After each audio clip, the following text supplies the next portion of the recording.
घराकडे जायचं म्हणलं की सकाळी 4 वाजताच उठावं लागतं. सकाळी 4 वाजता उठून 5:00-5:30ला गाडी पकडायची आणि डायरेक्ट स्वारगेट. मी माझ्या घरी जात असते ना, मग गावाकडच्या माणसांना असं वाटतं हिला तर काही कामधंदेच नाहीत. बघल तेव्हा उठसूट गावाकडेच पळत असते. अरे जळक्यांनो, जरा गप बसत जावा ना, का माझ्या डोक्याला डोकं लावता? मी घरी महिन्यातून 10 वेळा जाईन ना तर 50 वेळा जाईन, तर घरीच जाऊन राहीन. तुम्हाला काय करायचंय? तुमची तुम्ही कामं बघा ना. नुसत्या चौकशा आणि नसतीलच काही कामं तर माझे व्हिडिओ बघा. तेवढ्यातच तुम्हाला गॉसिप करायला पण आणखीन काहीतरी भेटेल. तरी नशीब आहे तुमचं माझ्याजवळ गाडी नाही, तर मी रोज तिथंच पडून असते. मग तुम्हाला माझा रोज चेहरा बघायला लागला असता.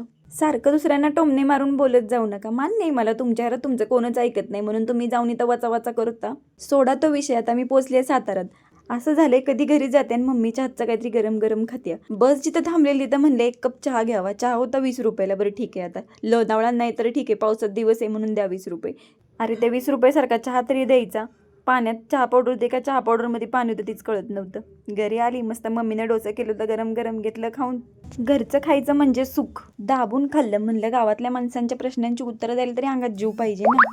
पहिला प्रश्न कधी आली, दुसरा प्रश्न कधी जाणारे. चला तर मग भेटू नेक्स्ट व्हिडिओमध्ये.